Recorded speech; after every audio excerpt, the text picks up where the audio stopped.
Hello and welcome to another episode of Talking Politics here at The Hindu with me, Nistula Hebbar, where we unpack the news making the headlines in domestic politics. This week, we return to India's most politically significant state of Uttar Pradesh and the two changes that have happened, the two decisions that were done by the government and the BJP, which probably revealed the strategy of the BJP going into the assembly polls early next year.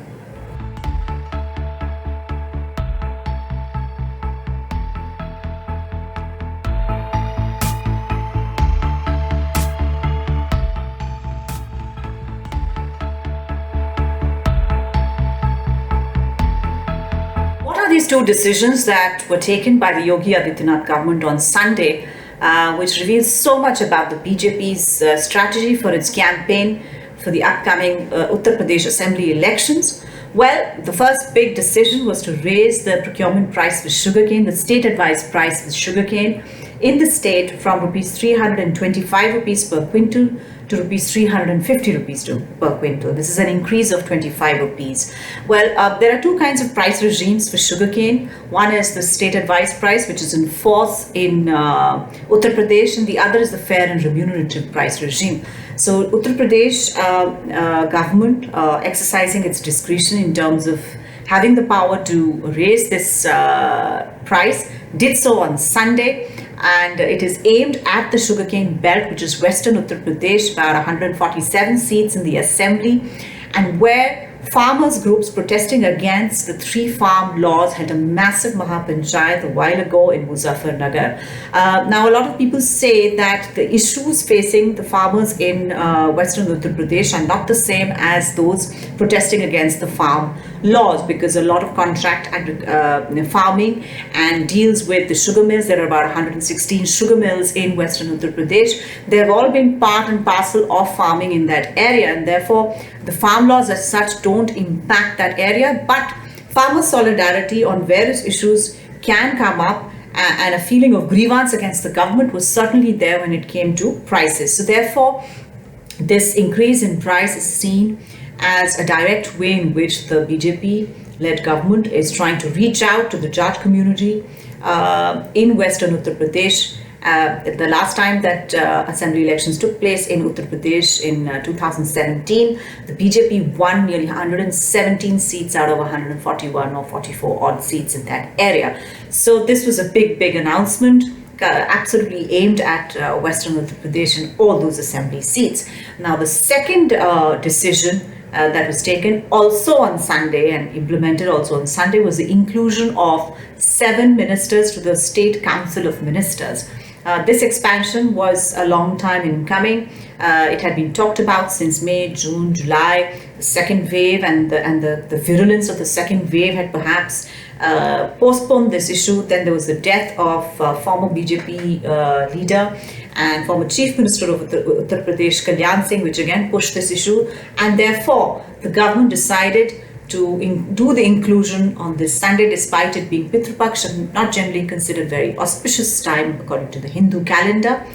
These 7 ministers showed the caste combination that the BJP has now basically been pursuing since 2017 and continues to depend on as a support base. So out of the 7 ministers who were included, 3 were from non-Yadav OBC background, 2 were Dalits from non-Jatav backgrounds. Jatav community, of course, is the bedrock of the Bahujan Samaj Party's support base, and therefore BJP has been approaching non-Jatav Dalits, saying that the Jatavs as a dominant community within the Dalit fold was cornering all the benefits for the Dalit communities, and therefore they should transfer their allegiance and support to the BJP. They have been successful to a certain extent.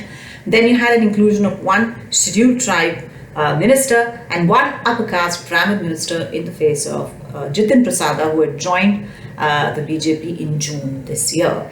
So all of this also kind of is a repeat of what happened in the Union Council of Ministers expansion that happened again in June.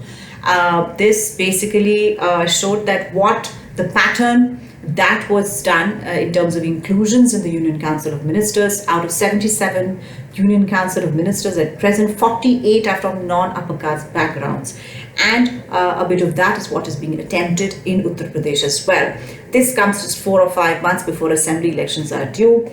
A lot of people have been saying that it's a little late in the game, that 4 or 5 months given to ministers is hardly enough for them to intervene in any meaningful fashion in terms of policy or even implementation of any programs.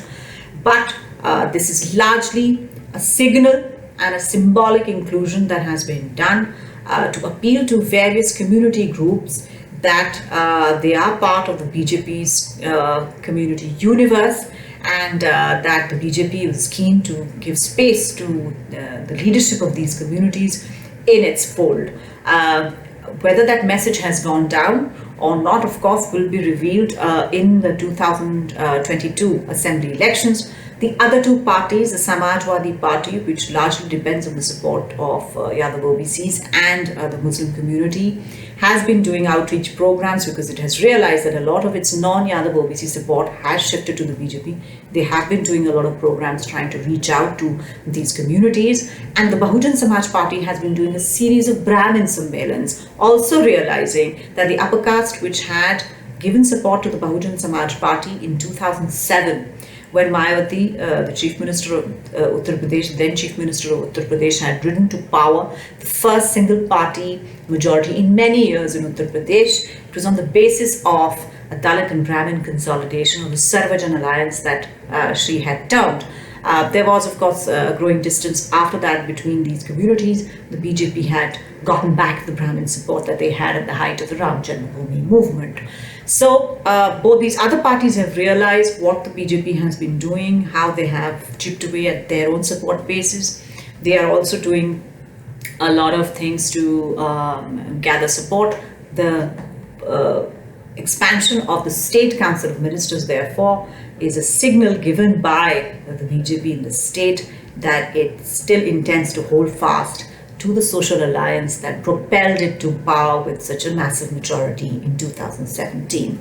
Well, Uttar Pradesh is a story that will keep coming up in the headlines, especially in the run-up to the 2022 assembly elections.